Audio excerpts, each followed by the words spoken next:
देखिए, इस कार्यक्रम के जरिए हम उन हर प्रत्याशी वार्ड परिषद की तरफ से जा रहे हैं जहां हम कोशिश कर रहे हैं उनसे बातचीत करने की और उनकी राय को जानने की कि उनकी सोच क्या है इस बार के नगर निकाय चुनाव को लेकर। किस सोच के साथ वे प्रत्याशी के तौर पर हर एक वार्ड से अलग अलग प्रत्याशी सामने आ रहे हैं और किस तरह से वे अपने वार्ड का विकास कर पाएंगे। विकास तभी संभव है जब आप असल मुद्दों को समझ पाएंगे और उन मुद्दों पर काम हो पाएगा। पिछले कितने दिनों में कितना काम हो पाया है और कैसे किस तरह से आगे काम होगा, इन तमाम सवालों का जवाब हम जरूर ले रहे हैं। आज बातचीत होगी वार्ड नंबर 18 की, जहां से हमारे साथ प्रत्याशी हैं और इनसे हम सीधा बातचीत करने की कोशिश करेंगे। सोमत मांझी जी हमारे साथ जुड़े हुए, बहुत स्वागत है आपका कशिश न्यूज़ में। नमस्कार।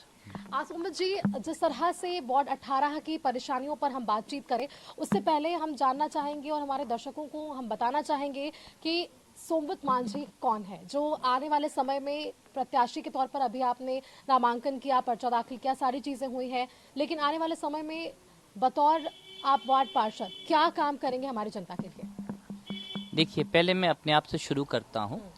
मैंने बीआईटी मैस्ट्रा से इंजीनियरिंग किया है और एडीएसपी किया है आईआईटी मद्रास से, फिर इन्वेंशन किया है आईआईटी रुड़की से, फिर मैंने एमबीए किया है सिम्बायोसिस पुणे से।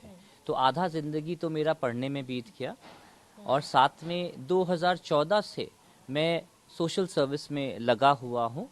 मेरे परिवार से लोग पॉलिटिक्स में हैं, तो उनके साथ ही मैं जनता का सेवा 2014 से कर रहा हूँ।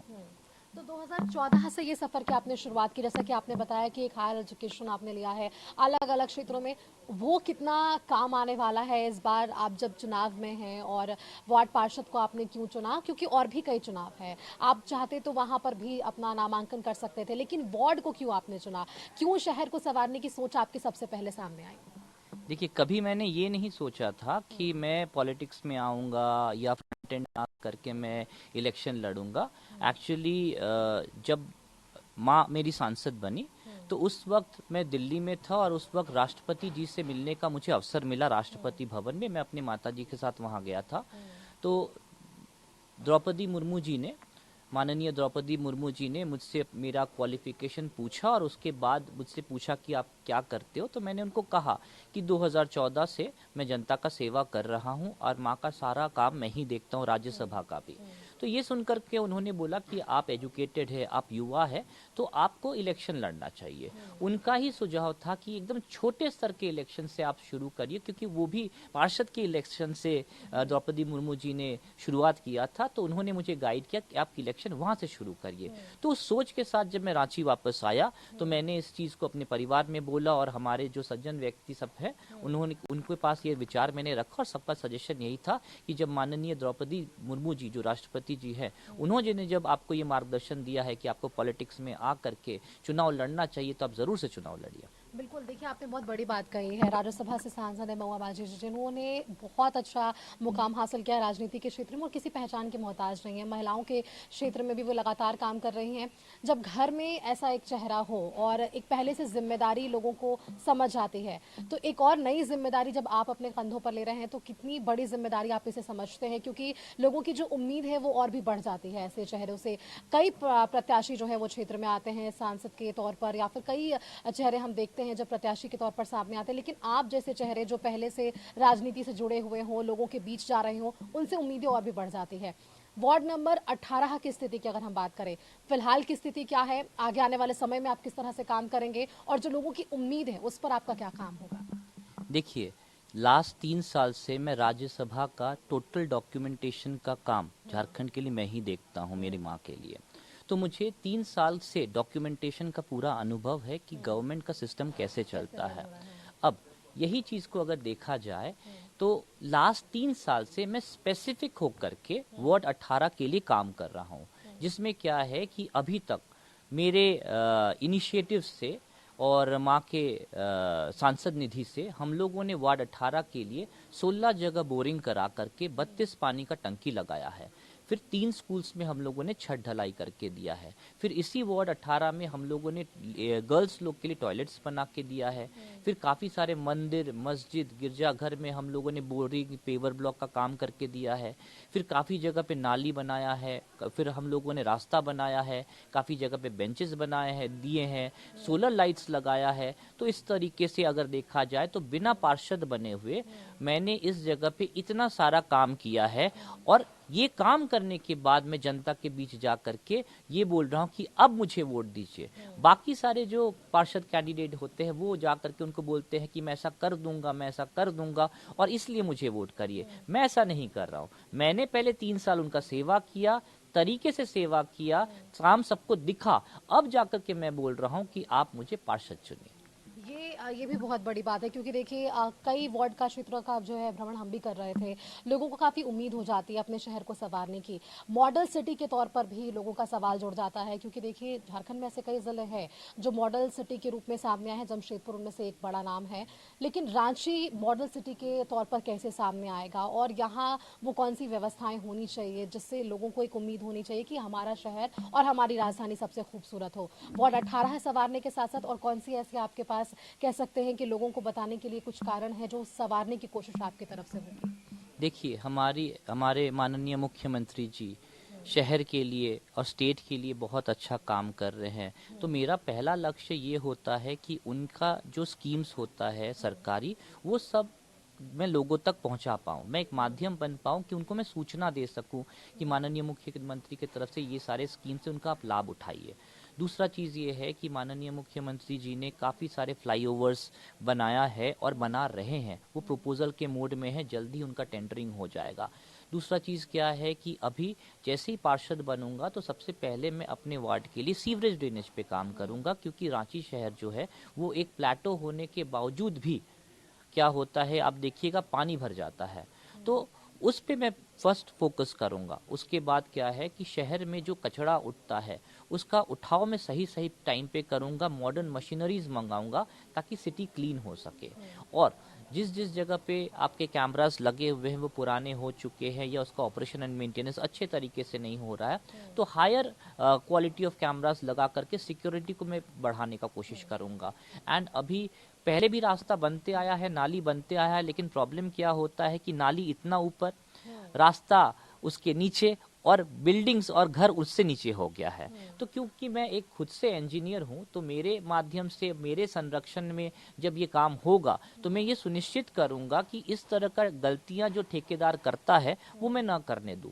साथ जब सीवरेज ड्रेनेज का काम होगा तब मैं टोपोग्राफी का खासकर ध्यान रखूंगा। मैं नालियों का सेक्शन ड्राइंग्स का काफ़ी ध्यान रखूंगा, ताकि जो ठेकेदार होते हैं सेक्शन ड्राइंग्स में गलती कर देते हैं, टोपोग्राफी के कारण से नालियों का स्लोप में गड़बड़ी हो जाता है, वो भी ध्यान रखूंगा ताकि पानी का बहाव कंटिन्यूस रूप से पॉइंट ए से पॉइंट बी तक बहुत आराम से पहुंच जाए और सारे नालियों के ऊपर ढक्कन लगे रहे। क्योंकि अगर सडन बारिश के कारण से वाटर लॉगिंग होता है तो बच्चे लोग होते हैं, बुजुर्ग लोग होते हैं, कभी कभी हादसा हो जाता है, वो उस पर फिसल जाते हैं। तो इसलिए मैं कोशिश करूंगा कि सारे मेन ड्रेन्स जो हो वो ढके हुए रहे।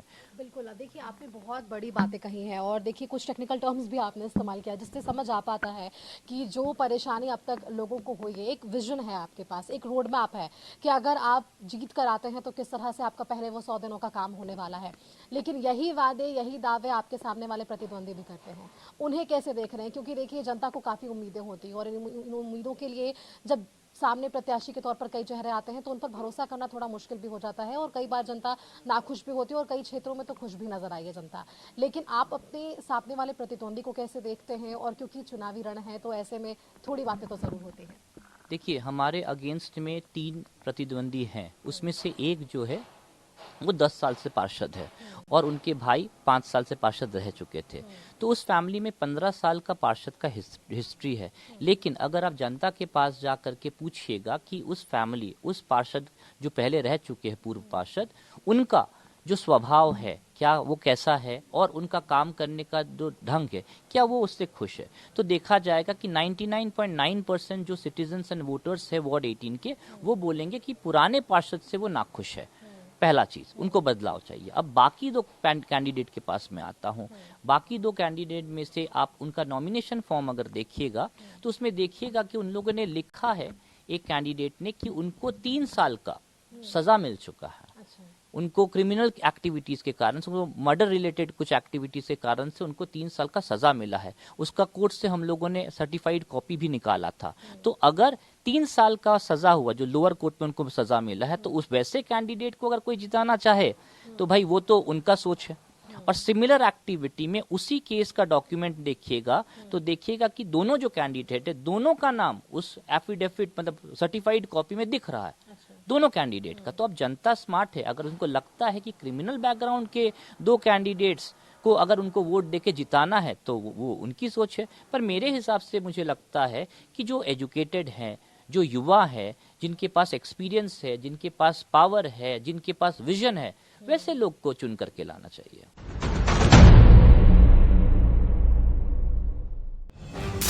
निष्पक्ष, प्रत्यक्ष, सिर्फ सच, ना कोई मोड़, ना कोई जोड़ तोड़, पल पल की रिपोर्ट देखिए हर रोज ग्राउंड जीरो रिपोर्ट शाम 5:30 बजे सिर्फ कशिश न्यूज पर। राजनीतिक परिवार से आते हैं तो एक राजनीति से जुड़ा हुआ सवाल भी यहाँ पर जुड़ जाता है कि इस बार के नगर निकाय चुनाव को लेकर के कई बयानबाजी हुई, पक्ष और विपक्ष दोनों आमने सामने थे, आरोप प्रत्यारोप लग रहा था। 2 मुद्दे जो इस बार के नगर निकाय चुनाव को बेहद अहम देते हुआ नजर आ पाया, वो पहला कि दलगत आधार पर चुनाव नहीं और दूसरा पोस्टल बैलेट से चुनाव होना। ये 2 मुद्दों को लेकर विपक्ष जो है कई आक्रामक शब्दों का इस्तेमाल भी करता हुआ नजर आया है। कई बार ये तक आरोप लगे कि जो राजनीतिक पार्टियां सत्ता पक्ष में वो डर गई है। क्या इस पर सोमवित मान जी ये इस पर क्या बयान देते नजर आएंगे इन 2 मुद्दों पर, क्योंकि ये 2 मुद्दा नगर निकाय चुनाव के लिए बेहद बड़ा और बेहद अहम बन गया इस बार? देखिए, सबसे पहले तो ये जो इलेक्शन होता है इसका सारा मेन गाइडलाइन सेंटर से आता है। स्टेट का बहुत कम भूमिका रहता है रूल्स एंड रेगुलेशंस बनाने को लेकर के। तो बैलेट का निर्णय हो, ईवीएम का निर्णय हो या दलगत का निर्णय हो, इसमें सेंटर का तो बहुत ज्यादा हाथ रहता है। ठीक है, तो ये आप नहीं बोल सकते हैं कि ओपोनेंट क्या बोल रहा है या पक्ष या विपक्ष क्या बोल रहा है। तो सेंटर के गाइडलाइंस के हिसाब से मैक्सिमम चीजें हुआ है। और दूसरा चीज क्या है, बैलेट से चुनाव हो रहा है, हम इस चुनाव का स्वागत करते हैं। और बैलेट से हो रहा है तो जनता बैलेट से भी करके देख ले, क्योंकि बहुत सारे जनता को ये सोच होता है कि ईवीएम में कुछ गड़बड़ियां हो जाती है। तो भाई जब विदेश में भी बैलेट से चुनाव होता है तो क्यों ना इस बार हम लोग बैलेट से करके इस चुनाव को देख लेते हैं। और दूसरा क्वेश्चन जो है कि ये दलगत चुनाव क्यों नहीं है, तो इस पे मैं क्या बोलूं, जो ऊपर के पदाधिकारी डिसीजंस लेते हैं वैसे ही हम उसी डिसीजंस पे आगे बढ़ेंगे। मतलब ये जो बातें आई दलगत पर, या फिर मतलब एक विश्वास है आपके भीतर भी कि ये दोनों चीजें उतनी मैटर नहीं करती अगर आप जनता के बीच जाते हैं और जनता से आपका जुड़ाव रहता है। ये पूरा जो चुनाव है सोमवित जी, वो जनता से जुड़ाव का ही है। आपने जिस तरह से बताया कि आपने पहले काम किया और उसके बाद अब आप प्रत्याशी के तौर पर सामने आए हैं, जब आप क्षेत्र में जा रहे हैं, लोगों के बीच जा रहे हैं, लोगों से कैसा रिस्पांस मिल रहा है, लोगों की क्या उम्मीदें हैं आपसे, इस पर मैं जानना चाहूँ। क्योंकि देखिए कैमरे के सामने तो बहुत सारे लोग बहुत सारी चीजें नहीं कहते, लेकिन असल जो लोगों का रिएक्शन है वो आपने देखा होगा क्षेत्र में जाके, लोगों की क्या उम्मीदें हैं आपसे? देखिए, लोग मुझे यही कहते हैं कि आपके माताजी मतलब मेरी माताजी बहुत अच्छे से लोगों का सेवा करते हैं। यही उम्मीद से वो मेरे को भी इस बार मौका देंगे, क्योंकि जब माँ दिल्ली में रहती है तो उनके बिहाफ में सारा जो सेवा वाला काम होता है मैं ही देखता हूँ। तो उन्होंने देखा है कि फील्ड में ज़मीन से ग्रास रूट लेवल पे मेरा जुड़ाव जनता से बहुत अच्छे से है। मैं लोगों को बाई चेहरा बाई नाम जानता हूँ। आप बस्ती से भी या कोई बिजनेस क्लास से भी अगर लोग मेरे सामने आते हैं तो 30% लोगों को मैं नाम से जानता हूँ। और दूसरा चीज़ क्या है कि क्योंकि मैं एक बिजनेस फैमिली से बिलोंग करता हूँ, एजुकेटेड हूँ, तो मेरा जुड़ाव बिजनेस क्लास से बहुत ज़्यादा अच्छा है। और चेंबर ऑफ कॉमर्स की तरफ से भी मुझे बहुत ज़्यादा सपोर्ट मिल रहा है, क्योंकि मेरा उनके साथ बहुत अच्छा कनेक्शन है और हम लोग एक दूसरे को बहुत ज़्यादा इज्जत देते हैं। तो ये जो मेरा वार्ड है, इसको अगर आप अच्छे से बाइफर्केट करिएगा तो आप देखिएगा थरपकना एरिया है, लोहरा कोचा एरिया है, लाइन टैंक एरिया है, कचहरी एरिया है, रेडियम रोड है, बर्धमान कंपाउंड है, थोड़ा सा लालपुर एरिया है। तो ये एक ऐसा एरिया है, ऐसा टेरिटरी है जिसमें आपको आपको हर क्लास के लोग मिलेंगे और हर वर्ग के लोग मिलेंगे। यहाँ देखा जाए तो 4000 से ज़्यादा तो बिजनेस क्लास वोटर्स है, बाकी तो जो कुछ है जो बस्ती के हैं, नॉर्मल लोग भी हैं। तो मेरे पास बिजनेस क्लास का बहुत ज़्यादा सपोर्ट के लोग भी मेरे को बहुत पसंद करते हैं। मुझे देखने से मुझे बहुत प्यार मिलता है, मेरे को बहुत सम्मान मिलता है, क्योंकि मैं हर वक्त दुख हो सुख हो कोई भी त्योहार हो मैं उनके घर में आता जाता रहता हूँ। और मुझे वो लोग अपने पड़ोस के समझते हैं। ठीक है, मैं भले ही बिजनेस क्लास से हूँ, एक पॉलिटिकल परिवार से हूँ, लेकिन मैं किसी के घर पे घुस करके उनके साथ चाय पी लेता हूँ। कोई भी चाय टपरी पे खड़ा होकर के कुछ खा लेता हूँ, पुचका खा लेता हूँ, जूस खा लेता हूँ, घूमता रहता हूँ उनके साथ खड़े होकर के। रात में 1-1 बजे तक बात करता हूँ, सुबह 5 बजे भी बात कर लेता। तो वो जो कनेक्शन है मेरा बहुत अच्छा ग्रास रूट लेवल का कनेक्शन है। इसीलिए मैं श्योर हूँ कि वार्ड 18 का जो जनता है उनसे ग्रास रूट लेवल का जो जुड़ाव है मेरा, ये रिजल्ट में कन्वर्ट होकर के आएगा। जब वो 23 तारीख वोट देने निकलेंगे तो वो जरूर मुझे वोट करेंगे। बिल्कुल, एक आत्मविश्वास आपके भीतर नजर आ रहा है। आखिरी के कुछ सवाल है, जरूर लेना चाहूंगी सोमवत जी आपसे। आपने जो रास्ता अब चुना है, इतना एजुकेशन लेने के बाद और इतनी सारी सफर तय करने के बाद, एक नए रास्ते पर आपकी शुरुआत होने वाली है। बतौर राजनीति के क्षेत्र में आप वार्ड पार्षद के तौर पर, प्रत्याशी के तौर पर सामने आए। आगे आपका राजनीति के क्षेत्र में और क्या विजन है बतौर वार्ड पार्षद के बाद? इसके बाद आपकी क्या प्लानिंग है राजनीति के क्षेत्र में? इसके आगे आप कौन सा और पद संभालने की कोशिश आपके तरफ से होगी? क्या सोचा है आपने राजनीति के क्षेत्र में आगे जाकर? देखिए, 2014 में जैसे ही मैं अपने पार्टी के साथ जुड़ा, जेएमएम के साथ जुड़ा, तो कुछ सालों के बाद मुझे केंद्रीय महासचिव बुद्धिजीवी मोर्चा का पोस्ट जेएमएम के तरफ से मिल चुका था। उसके बाद अब मैं पार्षद का चुनाव लड़ रहा हूँ, तो अभी मैं फोकस्ड होकर के पार्षद का सेवा करूँगा।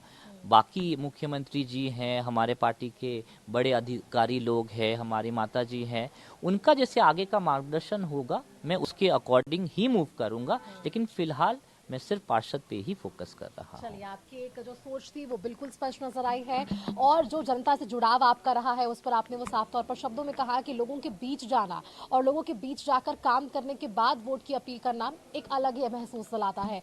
और ये बात सिर्फ कागजों तक ही नहीं सिमटनी चाहिए, विकास जो है वो दिखनी भी चाहिए कि जो लोगों को उम्मीदें हैं वो उम्मीदें बहुत बड़ी होती है। शहर की सरकार का ये चुनाव है, सिटी की सरकार का ये चुनाव है, और ऐसे में जनता हर मुद्दों को समझती है और जनता बिल्कुल जागरूक है। और ऐसे में सोमवत मांझी एक बतौर प्रत्याशी के तौर पर वार्ड पार्षद के लिए यहाँ पर सामने आए, और जनता का आशीर्वाद इन्हें कितना मिलता है ये अब हम 27 तारीख को देखेंगे। बहुत शुक्रिया सोमवत जी आपका हमारे साथ जुड़ने के लिए। एक और चीज़ ऐड करना चाहेंगे कि मैं अपील करना चाहूँगा कि 23 तारीख को वोटिंग का डेट है, तो आप लोग सबको ही घर से निकल के वोट करें।